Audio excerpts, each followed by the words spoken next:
గుంటూరు జిల్లా మంగళగిరిలో భారీ చోరీ జరిగింది. 4 కోట్ల విలువైన 5 కిలోల బంగారు ఆభరణాలు చోరీకి గురయ్యాయి. బంగారం వ్యాపారి నాగరాజు 5 కిలోల బంగారు ఆభరణాలను విజయవాడ నుంచి మంగళగిరికి బైక్పై తీసుకొస్తుండగా గుర్తు తెలియని వ్యక్తులు దోచుకెళ్లారు. దీంతో బాధితుడు పోలీసులను ఆశ్రయించాడు. సీసీ కెమెరాల ఆధారంగా పోలీసులు దర్యాప్తు చేస్తున్నారు. ముందస్తు సమాచారంతోనే చోరీ జరిగిందా అన్న అనుమానాలు వ్యక్తమవుతున్నాయి.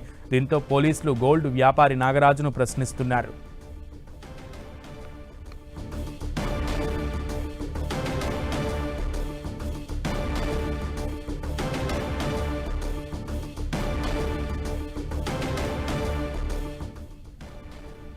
ఇదే విషయానికి సంబంధించి పూర్తి సమాచారం మా ప్రతినిధి నాగరాజు అందిస్తారు. నాగరాజు. సునీల్, నిన్న అర్ధరాత్రి 10:11 ప్రాంతంలో కూడా నిన్న భారీ చోరీ చోటు చేసుకుంది. మంగళగిరి మండలం ఆత్మకూరు వద్ద అండర్ బైపాస్ వద్ద కూడా నాగరాజు అనే వ్యక్తి గత కొంతకాలంగా కూడా దివి జ్యువెలర్స్ లో కూడా పనిచేస్తూ ఉన్నాడు. ఆయన దాదాపుగా 4 కేజీల 900 గ్రాముల బంగారాన్ని కూడా ఇంటికి తీసుకెళ్తూ ఉన్నాడు. షాపు మూసివేసిన తర్వాత ఈ బంగారాన్ని ఓనర్కి అప్పచెప్పే క్రమంలో కూడా ఆయన మంగళగిరి ప్రాంతం నుంచి కూడా వెళ్తున్న క్రమంలో కూడా ఇద్దరు వ్యక్తులు హెల్మెట్ ధరించిన ఇద్దరు వ్యక్తులు కూడా బైక్ పై అక్కడ అనుసరించారని చెప్పేసి అని కూడా నాగరాజు చెప్తున్న పరిస్థితి ఉంది.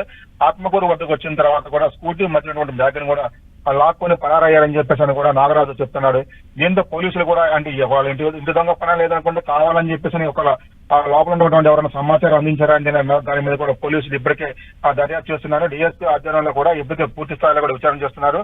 అంటే దాదాపుగా 4 కేజీల బంగారం ఉన్నాయి. దాదాపుగా ₹1,00,00,000 బంగారం కూడా అంత అజాగ్రత్తగా తీసుకొచ్చారని చెప్పేసి కూడా పోలీసులు ఎలా తీసుకొచ్చారు దాని మీద కూడా ఇప్పటికే పోలీసులు విచారణ చేస్తున్నారు.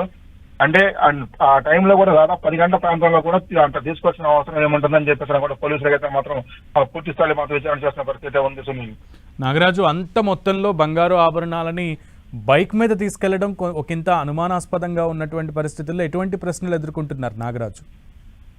ముఖ్యంగా చూసినట్టయితే ఈ రోజు ఆదివారం కావడంలో కూడా షాపులు కూడా మొత్తం క్లోజ్ చేసే ఉంటాయి. అందుకని బంగారం అయితే మాత్రం మొత్తం తీసుకెళ్లి కూడా ఇంటికి అప్పచెప్పాల్సిన పరిస్థితి ఉంటుంది. దాదాపుగా వీటన్నింటికి కూడా ఆ కార్లు కానీ మిగతా వాహనాలు దాన్ని వినియోగిస్తూ ఉంటారు. అయితే ఈ కేవలం ఒక నాగరాజు మాత్రమే ఈ బంగారాన్ని తీసుకున్న స్కూటీ మీద కూడా అది కూడా స్కూటీ మీద మధ్యలో కూడా ఇప్పుడు తీసుకెళ్తానని చెప్పేసి కూడా చెప్పడంతో కూడా కొంత అనుమానం అయితే వ్యక్తం చేస్తున్నారు.